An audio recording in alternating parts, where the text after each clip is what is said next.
Do you want to know 3 words that kill so many dreams? They are, I'm not ready. How many times do you say to yourself, I'm not ready to start the business. I'm not ready to leave the job. I'm not ready to get into a relationship. I'm not ready to invest in myself. I'm not ready to do the podcast or shoot the video. So in this episode, I'm going to share with you how to overcome that doubt. Plus, I'm also going to share times that I started when I wasn't ready and how it completely changed the trajectory of my life.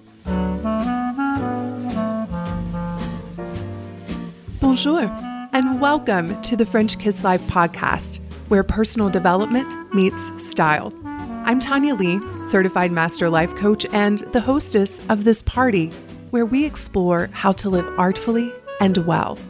Each week, I'll be sharing inspiring stories, practical tips, and timeless wisdom on how to elevate the quality of your everyday and celebrate along the way. Let's dive into today's episode. Hello from New York City, my friends. Yes, I'm in the Big Apple. And I really did attempt to find a quiet spot in this apartment, and I realized that, hey, that doesn't really exist in the city. So the show must go on. As Richard Branson said, screw it, let's do it. So we are doing this podcast, even though there's all kinds of noise in the background. But this is life. This is real life. And one of the things that I've really come to understand is that the brain will always give you excuses as to why you can't do something. Even this morning, my brain was like, you can't record a podcast with all of the cars outside and the honking of the horns and all the things. And I was like, why not? We're not here to be perfect. We're here to share from our hearts. And so that's what I'm going to do today. I'm really excited about this episode of the podcast because I'm going to be talking about starting before you're ready. So many of you are waiting until you feel ready to get started, and your brain will never allow you to feel ready. You just have to get started. So I'm going to be sharing with you some examples of how I've started before I was ready in my own life and some things to think about if you are experiencing that urge to wait on your dreams. Because life is short, my friends, and your dreams are there for a reason, and they're really tired of you just screwing around. They're waiting for you to show up. But before we dive into the main part of the episode, I have to do a community spotlight because I love highlighting women in the community who have benefited from the French Kiss lifestyle, whether it's through my programs or the podcast or being just a part of the community.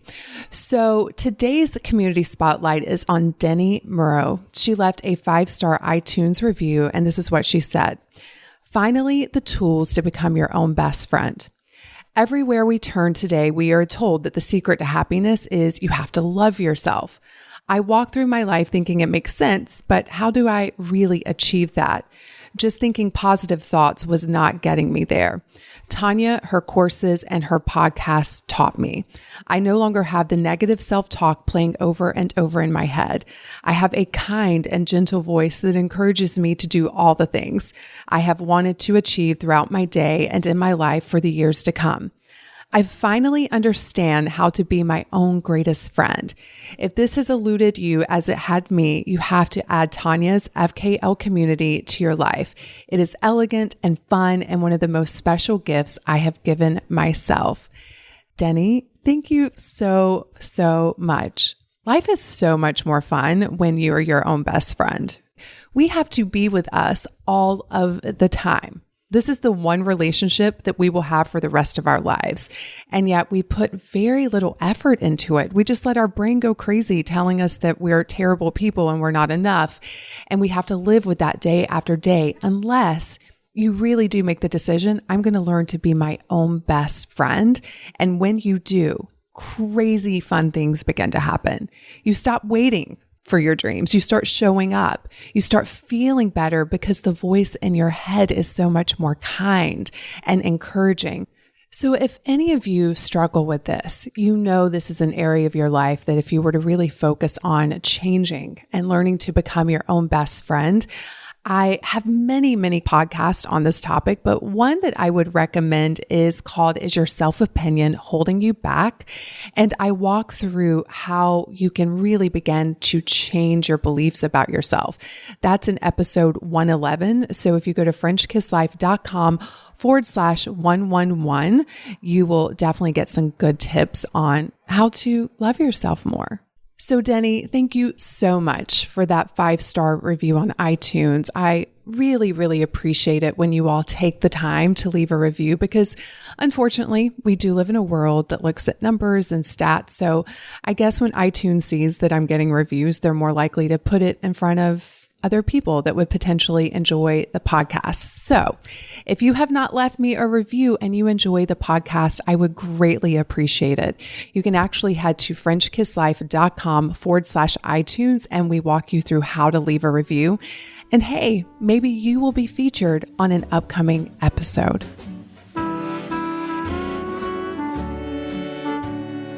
My mother has taught me so many valuable life lessons, and I feel like I need to give you a little bit of backstory on my mom so you can understand her mindset and her tenacity. So when my mom was 3 years old, she developed polio, and it affected her gait. She definitely has a very noticeable limp when she walks. She wears a 5.5 shoe on one foot and 8.5 on another. So she's always had to buy 2 pairs of shoes just to get one. And a lot of people doubted her. A lot of people saw her as broken and disabled, but my mother never, ever saw herself that way. In fact, I believe because of what happened to her, she had this internal watch me in her. When people would tell her something couldn't be done, she would be like, watch me. I'm going to prove you wrong. Now, on one hand, I think it's sort of sad that my mom always felt like she had to fight to prove herself. But on another hand, she taught me the value of hard work. She taught me the value of staying true to yourself. And she also taught me the value of starting before you're ready. So when I was about 10 or 12 years old, I can't remember because time and me, we have a weird relationship. But anyway, I was a young girl. My mom started a catering business and she was really used to catering small events for like 100 people, 150 people. But she was approached by the college to actually host a big event. And there were going to be over 1,000 people that would be coming to this, that she would have to cater. And my mom just said yes without flinching. She's like, yes, I'll do it. And I realized like my mom didn't have all of the equipment. She had never orchestrated such a big event, but my mom knew the secret to success. She knew the secret to life, and it's saying yes before you feel ready. You know, I've talked about saying yes to life in a previous episode. In fact, I think it's episode 132. So if you go to FrenchKissLife.com/132, I discuss the power of saying yes to yourself and to your dreams. But in this episode, I want to reframe it a little bit because when you say yes to your dreams, it also means saying yes to being super uncomfortable and saying yes before you're ready. Because here's the thing, my friends, the brain is always going to tell you you're not ready, but it makes me think of Richard Branson's quote where he says, if someone offers you an amazing opportunity and you're not sure you can do it, say yes, then learn how to do it later. And that's what my mom did with this catering opportunity. She knew that by saying yes, she would be forced to figure it out. So how do we get over this tendency to wait on our dreams? The first thing I want to offer you is be really mindful if you're stuck in the research phase. Y'all know who I'm talking to, right? I've coached many of you. I know how a lot of times we're tempted to spend months, maybe even years researching, gathering more information, pretending to be working on our dream. But I want you to look at the results. Are you making progress? Are you moving in the direction, or do you feel like you're just spinning your wheels going around the cul-de-sac of your dream? Because again, the information that you're seeking is not going to be found in books. It's going to be found by getting out there and engaging, figuring out what works, what doesn't work, looking at what you want to improve, what your strengths are, how you can do it different. And that's not found in the research phase. It's found in deciding and taking action. So if you want to get the movement going in your life towards your dreams, I want you to practice being decisive. Give yourself a limit on how much research you're going to do. And then beyond that, know that the rest of the knowledge that you're seeking is going to be found in real world experiences. The second thing I want to caution you to be mindful of are the excuses that seem really, really valid. And the big ones that I've seen in coaching women are, I don't have enough time, I don't have enough money, and I don't know how to do the thing. I don't know how. All of those really seem legitimate in the moment. But here's what I've also come to understand. If it's important to you, you make the time. If you want it bad enough, you figure out the resources and how to get them to make your dream a reality. And if you don't know how, you get in the game of your dreams and you start figuring out the how. Clarity comes through action. It comes through engaging in the process of creating your dreams. And so just be mindful of those excuses and be really honest with yourself. Do you want it bad enough to make the time? Do you want it bad enough to figure out how to get the resources? Do you want it bad enough in order to figure out the how? And the how really is a series of just what's next. What's the very next step and the very next step? And if you keep doing that, you keep stepping forward and learning along the way. So I want to share with you all some times that I started when I wasn't ready and how it completely changed my life. So the first time was going to sommelier school. Because y'all, I was a country bumpkin when I walked into that class for the first time. I had such little experience in the world of wine that even to this day, I'm like, how did I even end up there? What was within me that wanted to learn more about this whole new world that I wasn't exposed to as a child because alcohol was not allowed in our home? So when I walked in there, you can believe that my mind was telling me that I was not ready. I was afraid. I was embarrassed because I knew so little about the world of wine. I was afraid I would embarrass myself, which I did. Like the first words that came out of my mind of, I love rose wine. And yet I did it. I did it anyway because my desire was so much greater than my fear of making a fool of myself. And then the crazy thing is, a year later, I'm working as a food and wine writer. I'm starting wine programs for some really prestigious clubs in the area. That opened up a whole new world, which led me to Paris and so on and so forth. But imagine if I had said to myself, I'm not ready. I need to do more research. I need to know how to pronounce all of the French wines. I need to do all of the things that my brain was telling me I needed to do. I probably would not be sitting here recording this podcast in New York City for you, because those little decisions, even though they were scary at the time, have led me to this place. Going to sommelier school led me to food and wine writing, which led me to Paris, which led me to realizing, oh my goodness, these people are French kissing life, which then led me to starting a business, which led me to here. Everything I have done, you all, I've done before I felt ready. And that's why I'm so passionate about this, because I know that you have a dream, you have a desire within you that's just waiting for you to show up for it. And you're not going to feel ready ever, ever, ever. You're just going to have to go out there and learn and grow in the process. And then you'll look back and you're like, oh, wow, I was always ready. My brain was just trying to keep me where I was. Okay, let's move to the second time that I started before I was ready. And this one was a big one because I literally was not physically ready for it, but I did it anyway. And that is running a marathon. When I signed up to run my very first marathon, it was the Disney Marathon. I was not a runner. I'd never run more than 2 miles. So again, I was legitimately not ready, but I signed up anyway. And I knew I had some months to prepare for it. And so in signing up, I was inspired to get ready. And then months later, I crossed the finish line and I cried because I was so proud of myself. And so sometimes in order to get ready, you just make a public declaration, or you put money on the table, or you sign up and you get registered, and then you are forced to get ready for it. You are forced to show up for your dream. So think about this for you. Maybe your dream is something that you can actually make a public declaration around. You can let people know that your first podcast is coming out in 2 months. You can let people know that you are running a race. You can sign up for something that you will then have to show up for it unless you just back out on yourself.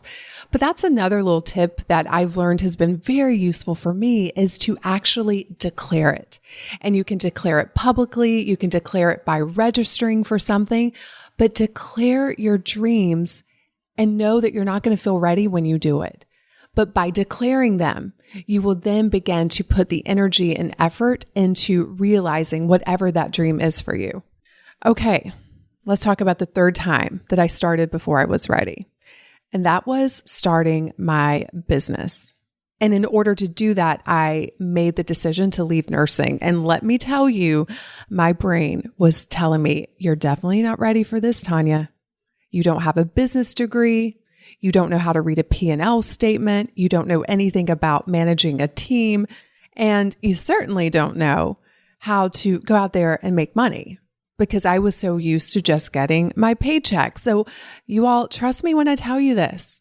I did not feel ready to start a business. I did not feel ready to leave nursing. But let me tell you what I was ready for. I was ready to see what I was capable of. I was ready to tap into my inner mama who was always saying, watch me, just watch me. More importantly, I wanted to watch me. I wanted to watch me do something that felt impossible. I wanted to watch me go beyond the limitations that had been placed on me as a child as to what a young girl in the South should be doing. Because I thought my options were nursing, teacher, or secretary, or I could work at the bank. And let me be really clear. There is nothing wrong with any of those professions. I love my nurses and I'm so grateful for my nursing career. It taught me so much. But what I want to offer you is that those careers are great if you're choosing them on purpose, right? So many of us are in careers because we have been told that's what's possible for us. That's what we should do.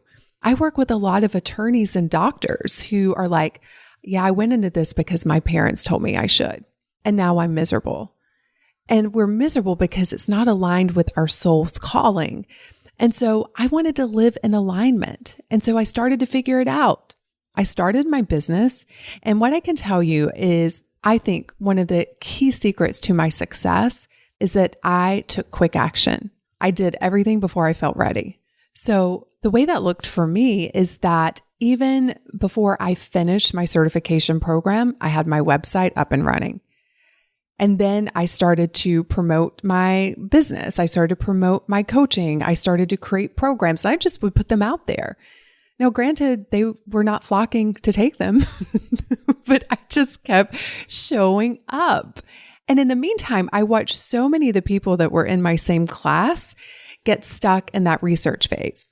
They were still taking more classes, trying to figure out how to do a website. I saw some of them spending literally a year trying to figure out the name of their company and what their brand color should be. A year. Do you know how much they could have produced and created within a year?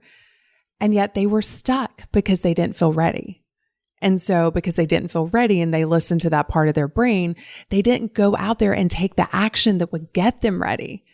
And in the meantime, I had a website going. I started having clients. I started doing my programs and I was growing. And the whole time I didn't feel ready. I just knew, as my mama taught me, that if you want to get ready, you say yes and then you figure it out later. And that's what I did. Even hiring my first VA. And it was like looking back now, because now we have, like 19 people on the team. But back then it was just me and my one VA. And I remember when she told me how much she charged, it was like $25 an hour. And I freaked out. I was like, how am I going to pay this girl? Right? I valued her work, but my brain was like, you're not ready for this. That's a big investment. But I knew that if I wanted to grow and build a company, I couldn't do it by myself. And so I betted on myself. I betted on my little small team that we would figure it out. And I hired her. And it was one of the best hiring decisions I ever made. And so that was another example of starting before I was ready, starting my business, making the investments that I needed to make, making the quick decisions that have led me to here. So let's talk about another time I started before I was ready. And that was saying yes to the Monaco Luxury Network. Okay. So I've talked about this before, so I'm going to try to keep it really brief for those of you that have heard this story before. But if you're brand new to me, here's what happened. I was in the south of France and I was having this conversation with a gentleman, and I was just expressing my desire to learn more about the world of luxury. And it was just a really open conversation about, yes, I'm intrigued. I've always been drawn to it. I'm learning about it. Well, guess what? A couple of weeks later, he calls me and he asked me to partner with him within the organization to help him out. And he was like, I'm going to fly you back out here. And I said, yes. I was terrified. Next thing you know, I'm sitting in the Principality of Monaco's office, like in the prince's office. The prince wasn't there, but all of his cohorts were. They're all speaking in French. I know very little French. In fact, I don't think I owned one luxury piece at the time. I mean, keep in mind, like this was a time in my life when I didn't have a lot of money. I just had a curiosity. I had a desire to learn more about the world of luxury. And you know, the best way to learn about luxury is to immerse yourself in it, especially in Monaco, because there happens to be a lot of luxury there. And so I'm sitting there and thinking, oh my goodness, I am so in over my head. They're speaking a different language. I don't even know if I knew how to pronounce Yves Saint Laurent at that time, but I showed up. Like, what was the worst thing that could happen? That I could be embarrassed? That I could be humiliated? I'd done that before. I knew how to navigate that one. But that also opened up a whole new world. And the biggest world that it opened for me was internally, knowing that I am worth sitting in any room that I choose to be in. That if I want it, I can create it. That it's all within me. I just have to show up. So the biggest takeaway from that time was, again, as I was just saying, the internal shift that happened within me. I started to see myself differently because I put myself in different rooms with different people. And so I know for some of you all, you have this belief that you're not as good as another person. You have this belief that you don't deserve to be in certain rooms. And I'm going to tell you that is all BS. It's all a lie. You get to decide what rooms you go and sit in. And I want you to go and sit in them and feel the discomfort, see your mind go crazy, but know the truth of who you are. And the truth of who you are is that you are deserving. You are worth it. You don't have to prove anything. I think you just need to show up with a heart of curiosity and excitement. And from that place, so much is possible for you. Okay, the next time I started before I was ready was running my first international retreat. So as you can probably see now, the theme is Tanya gets an idea and Tanya takes action on it. So I had this dream and this idea that I wanted to take women on international retreats. And at the time, I didn't know of anyone that was doing this in the personal development space. I thought I was a pioneer in this. Comes to find out other people were doing it. I just didn't know about them.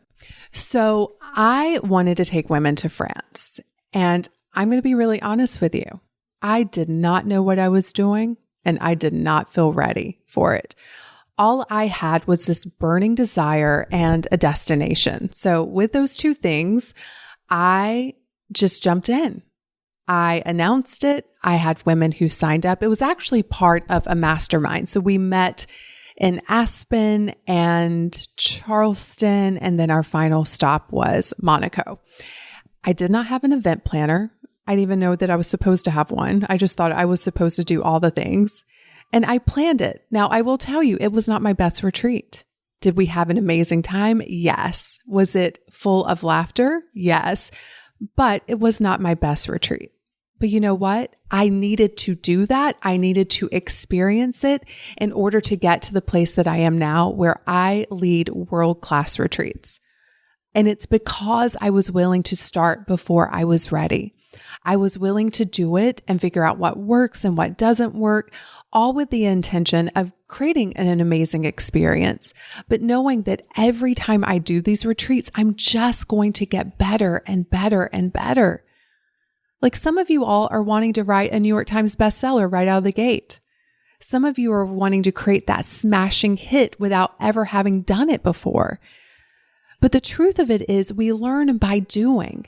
And so by me doing this retreat, hosting this retreat, I was able to continually grow into an amazing event hostess that I've become today. But I didn't start out that way.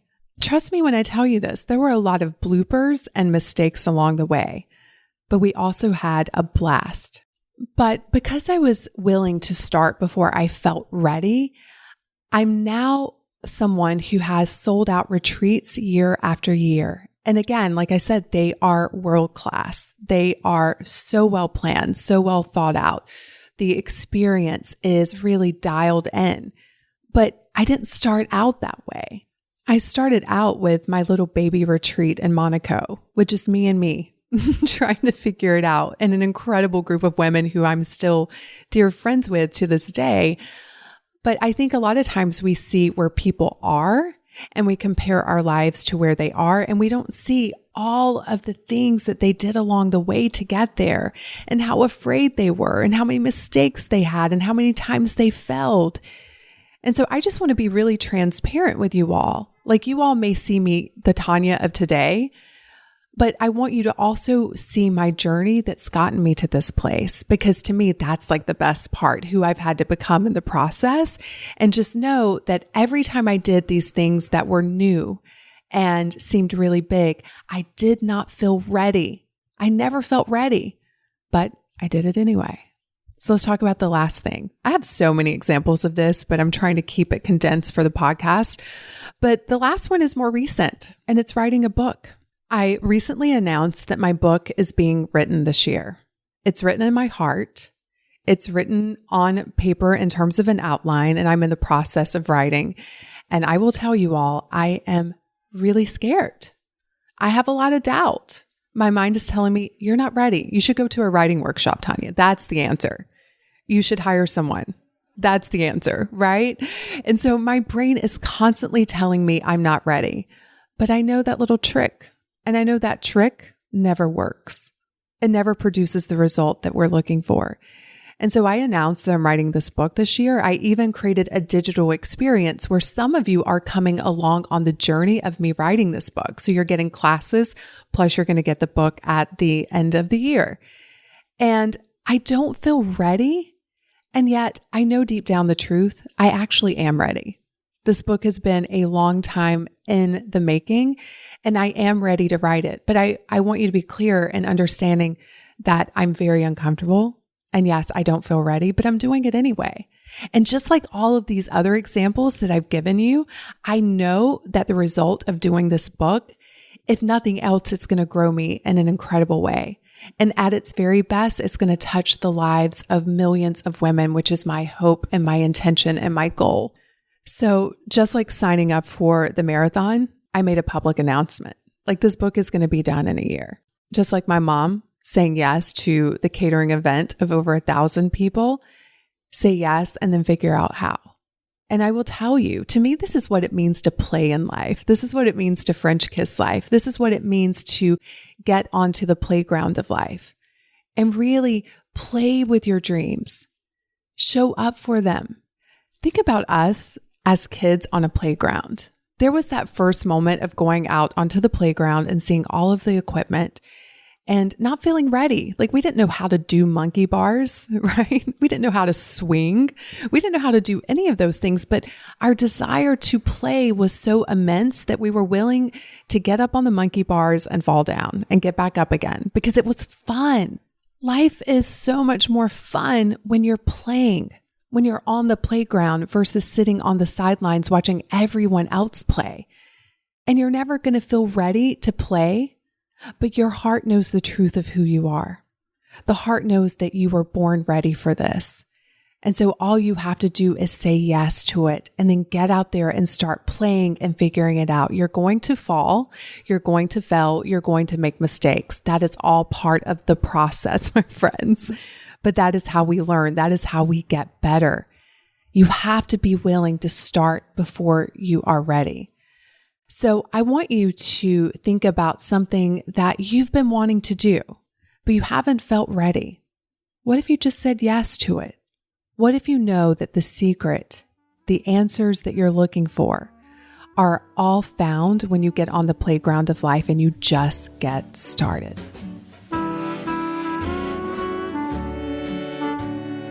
It is time for a j'adore, the part of the show where I get to share something that I love with you. So today's j'adore is perfect for the season that we're about to all head into, which is fall. And for me personally, I'm also heading into a season of travel. And so that means I'm looking for cozy, chic things that will keep me warm and also that I can travel with. So today's j'adore is my favorite travel wrap. This is what I take with me on the plane. It's what I wear sometimes around the house, and it's cashmere. And it's made by White & Warren. They produce really beautiful cashmere pieces because I think every woman needs to have some cashmere in her closet, especially in this season. So if you're looking for something that is elegant and chic that you can throw on with a pair of jeans, you can wear it on a plane, you can wear it around the house with your lounge pants, go check out the White & Warren Cashmere Travel Wrap. You can actually go to FrenchKissLife.com/travel wrap, and you can see the one that I'm speaking about. But I have one in camel and in black because I love camel. I think camel is such a classic color. And of course, you can never go wrong in black. And this piece is so versatile. You can wear it as a scarf. You can wear it as a bigger wrap. And again, I think it's a great addition to your fall and winter wardrobe. So again, head over to FrenchKissLife.com/travel wrap to check out today's j'adore. Okay, my friends, that's it for today. So much fun hanging out with you all. It always is. And I hope that this week you will start something before you feel ready, because life is so much more fun when you're on the playground of your life. If you enjoyed this episode and you want to dive even deeper into the French Kiss lifestyle, let's start with a makeover, a mindset makeover. You can download my free training, The 3 Mindset Makeovers Every Woman Needs, by visiting FrenchKissLife.com/mindset. Because after all, mindset is the new black.